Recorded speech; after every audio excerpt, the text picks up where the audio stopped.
Be honest. You've probably imagined how cool it would be to just instantly learn something. Like, boom, you snap your fingers and suddenly you can shred the guitar like a rock star, or speak fluent Spanish in 5 minutes, or even do a backflip right in front of your 6th grade crush. We all had that fantasy. Because learning new skills, it feels like a superpower.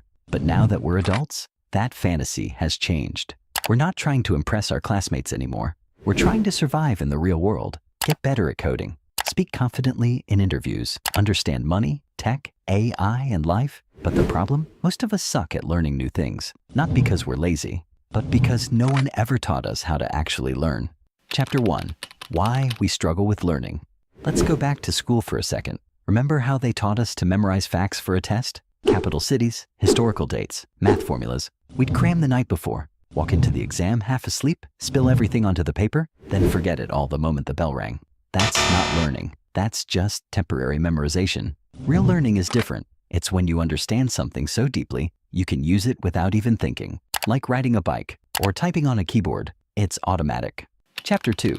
The real mistake. Input overload. Here's where most people mess up. When they want to learn something new, they go all in on input. They binge watch tutorials, read dozens of articles, highlight every line in the book, watch 5 more YouTube videos, and then nothing sticks. Why? Because input doesn't equal mastery. Just like watching someone cook doesn't make you a chef, or reading about swimming doesn't mean you won't drown. The real progress happens when you switch from input to output. You don't learn by watching, you learn by doing. Chapter 3. Learning is a contact sport. Here's a quick analogy. Imagine you want to learn how to swim. So you read books about it. You watch Olympic swimmers on YouTube. You memorize the perfect form. But the first time you jump in the pool, you panic. You sink. You realize, oh, I never actually did this. Learning is a contact sport.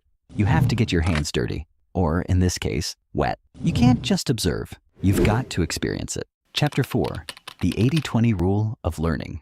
Now let's talk about a secret weapon. The 80-20 rule, also known as the Pareto principle. It says 80% of your results come from just 20% of your efforts. That applies to learning too.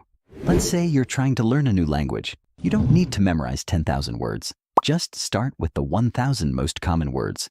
They make up over 80% of everyday conversations. Same with guitar. Don't learn every possible chord. Master a few core ones first. That 20% will carry you 80% of the way. Focus on what matters most.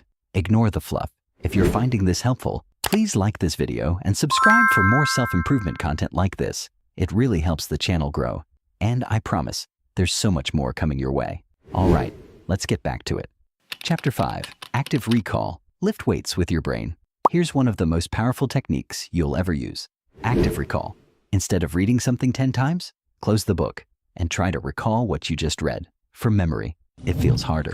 And that's the point. It forces your brain to work, to struggle a bit.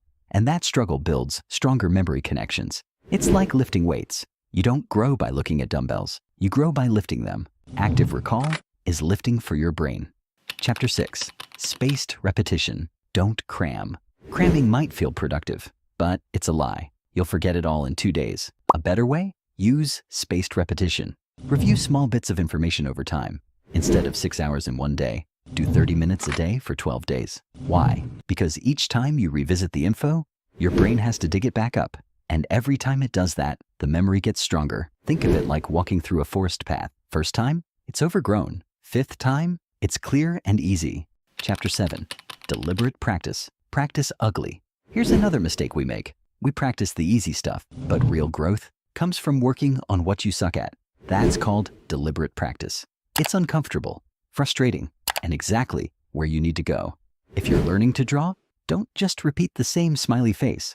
Challenge yourself to draw hands or faces or weird angles. That's how you level up. Chapter 8. Teach it, even if you're still learning. Want to remember something forever? Teach it. Yes, even if you're still learning it. Why?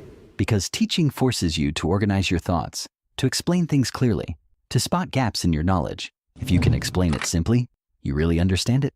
Pro tip, set up your phone. Pretend you're teaching on YouTube. Explain the concept out loud. You don't have to post it, but the act of teaching will boost your retention like crazy. Chapter 9. Use all your senses. Your brain isn't just a sponge. It's a multi-sensory machine. The more senses you involve, the stronger your learning becomes. If you're learning a new language, Don't just read. Listen to native speakers. Speak the words out loud. Write them down. Watch content in that language.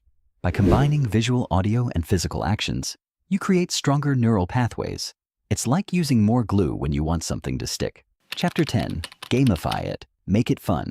Learning doesn't have to be boring. In fact, the more fun it is, the faster you'll learn. Set small goals. Track your progress. Reward yourself. Compete with a friend. Use an app that gives you points, badges, or streaks. Why? Because every time you achieve something, your brain releases dopamine, the motivation chemical. It tells your brain, hey, this feels good. Let's do more. So yes, turn your study session into a mini video game. Chapter 11. Kill distractions. Let's talk about the biggest killer of focus. Your phone, TikTok, Instagram. That random reel about a monkey eating cake? Yeah, all of that destroys deep learning. Your brain can't focus on two things at once. Multitasking is a myth. So when you're learning, go full focus mode. Silence your phone. Close extra tabs. Set a timer. Lock in. Give your brain a chance to work without interruptions. Chapter 12. Rest and sleep are learning tools. We think working longer means learning better, but that's not true. Your brain needs rest to process information. When you sleep, your brain organizes everything you learned. It strengthens connections and clears out junk. That's why cramming all night is actually hurting you. Take breaks, sleep enough, rest your mind.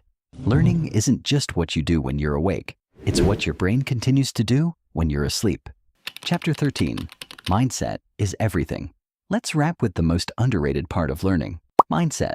If you believe you're bad at learning, you'll stay stuck. But if you believe you can improve, you will.